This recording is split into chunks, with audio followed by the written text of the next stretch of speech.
ओम नमः शिवाय। हर हर महादेव। प्रेम से बोलिए सूर्य देव भगवान की जय। शिव शंकर भगवान की जय।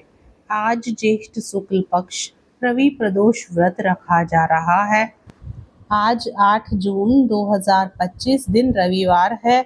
आज 7:17 से सुबह के समय से त्रयोदशी तिथि प्रारंभ हो रही है और प्रदोष पूजा मुहूर्त शाम में है। इसलिए आज रवि प्रदोष व्रत है। शाम को शिव पूजा का मुहूर्त शाम 7:18 से प्रारंभ है। आज आप सभी सुनेंगे ज्येष्ठ शुक्ल पक्ष रवि प्रदोष व्रत की संपूर्ण कथा और साथ में सुनेंगे रविवार व्रत की कथा। तो आइए पूर्ण श्रद्धा भाव और प्रसन्न मन से इस कथा को सुनते हैं। इस व्रत कथा से भगवान शिव की कृपा प्राप्त होती है। व्रत का पूरा फल पाने के लिए प्रदोष व्रत कथा का पाठ करना बेहद जरूरी है। श्री सूत जी कहते हैं, हे विद्वानों और शिव भक्तों, आप सभी भगवान शिव के परम भक्त हैं। आपकी भक्ति को देखकर मैं आज एक व्रती ब्राह्मण की कथा कहता हूँ, जिसे सुनना और उसका स्मरण करना हर भक्त के लिए कल्याणकारी होता है। एक समय की बात है, एक गांव में अत्यंत निर्धन ब्राह्मण परिवार निवास करता था। उस ब्राह्मण की पत्नी अत्यंत धार्मिक और साध्वी थी, जो श्रद्धा पूर्वक नियमित रूप से प्रदोष व्रत किया करती थी। इस दंपति का एकमात्र पुत्र था, जो उनका परम प्रिय था। एक दिन वह बालक गंगा स्नान के लिए अकेले ही निकल पड़ा। रास्ते में दुर्भाग्यवश कुछ डाकुओं ने उसे घेर लिया। उन्होंने बालक को धमकाते हुए कहा, हम तुझे हानि नहीं पहुंचाएंगे, लेकिन तू हमें अपने पिता के छिपे हुए धन के बारे में बता दे। बालक ने डरते हुए और विनम्रता से उत्तर दिया, बंधुओं, हम अत्यंत ही निर्धन हैं, हमारे पास छिपाने योग्य कुछ भी नहीं है। चोरों ने संदेह पूर्वक पूछा, फिर तेरे पास ये पोटली किस लिए है? बालक ने सरलता से उत्तर दिया, मेरी माँ ने मेरे लिए इसमें कुछ रोटियां रखी हैं। यह सुनकर डाकू आपस में बोले, यह तो सचमुच में गरीब है, इससे कुछ नहीं मिलेगा, चलो किसी और को ढूंढते हैं। और वे उसे बिना हानि पहुंचाए छोड़कर चले गए। बालक आगे बढ़ते हुए एक नगर पहुंचा। नगर के बाहर एक विशाल बरगद का वृक्ष था। थकावट के कारण वह बालक उसी वृक्ष की छांव में लेट गया और वहीं सो गया। उसी समय नगर के सिपाही डाकुओं की खोज में वहां पहुंचे। उन्होंने उस सोते हुए बालक को देखकर संदेहवश उसे चोर समझ लिया और बंदी बनाकर राजा के समक्ष प्रस्तुत किया। राजा ने बिना जांच पड़ताल किए बालक को कारावास में डालने का आदेश दे दिया। इधर उसी रात बालक की मां ने प्रदोष व्रत किया और भगवान शिव की भक्ति में लीन रही। उसी रात राजा को स्वप्न में भगवान शिव ने दर्शन दिए और कहा, जिस बालक को तुमने बंदी बनाया है वह निर्दोष है। यदि प्रातःकाल उसे मुक्त नहीं किया गया तो तुम्हारा राज्य और वैभव समाप्त हो जाएगा। सुबह होते ही राजा भयभीत होकर उठा और बालक को बुलवाकर उससे पूरी घटना पूछी। बालक ने रोते हुए सारी सच्चाई कह सुनाई। राजा ने सत्य जानने के बाद सिपाहियों को आदेश दिया कि बालक के माता पिता को नगर में बुलवाया जाए। जब वे पहुंचे तो राजा ने उन्हें सांत्वना दी और कहा, तुम निश्चिंत रहो, तुम्हारा पुत्र निर्दोष है। शिव की कृपा से तुम पर संकट आया था, लेकिन अब वह टल गया है। राजा ने उनकी दरिद्रता देखकर उन्हें 5 गांव दान में दे दिए। इसके बाद वह ब्राह्मण परिवार सुख समृद्धि से भर गया। शिव की कृपा और प्रदोष व्रत के प्रभाव से उनका जीवन आनंदमय हो गया। हम भी शिव शंकर भगवान से यही प्रार्थना करते हैं कि जैसी कृपा आपने उस ब्राह्मण परिवार पर की, वैसी कहानी कहते सुनते सब पर अपनी कृपा बनाए रखिएगा। आज रविवार है। प्रदोष व्रत के दिन रविवार पड़ने के कारण इसे रवि प्रदोष व्रत के नाम से जाना जाता है।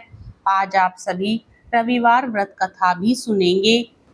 प्राचीन काल में एक बुढ़िया रहती थी। वह नियमित रूप से रविवार का व्रत करती। रविवार के दिन सूर्योदय से पहले उठकर बुढ़िया स्नान आदि से निवृत्त होकर आंगन को गोबर से लीपकर स्वच्छ करती। उसके बाद सूर्य भगवान की पूजा करते हुए रविवार व्रत कथा सुनकर सूर्य भगवान का भोग लगाकर दिन में एक समय भोजन करती।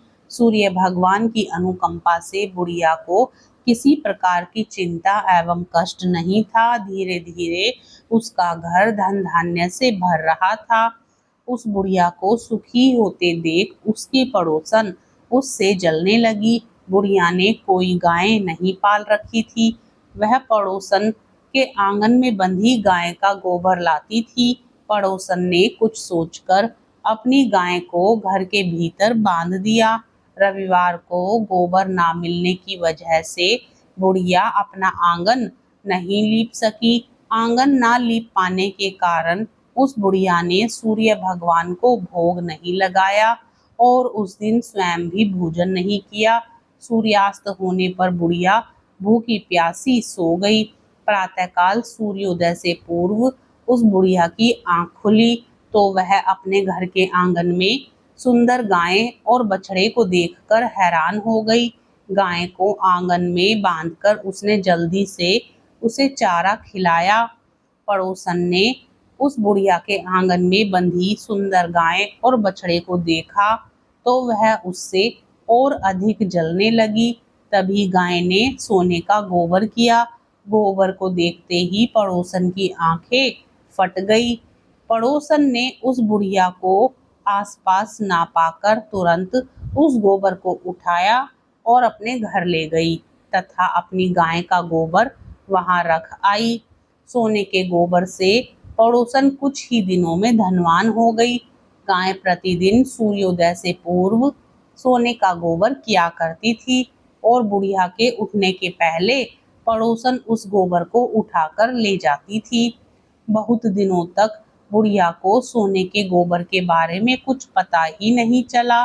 बुढ़िया पहले की तरह हर रविवार को भगवान सूर्य देव का व्रत करती रही और कथा सुनती रही। लेकिन सूर्य भगवान को जब पड़ोसन की चाल का पता चला तो उन्होंने तेज आंधी चलाई। आंधी का प्रकोप देखकर बुढ़िया ने गाय को घर के भीतर बांध दिया। सुबह उठकर बुढ़िया ने सोने का गोबर देखा। उसे बहुत आश्चर्य हुआ। उस दिन के बाद बुढ़िया गाय को घर के भीतर बांधने लगी। सोने के गोबर से बुढ़िया कुछ ही दिन में बहुत धनी हो गई।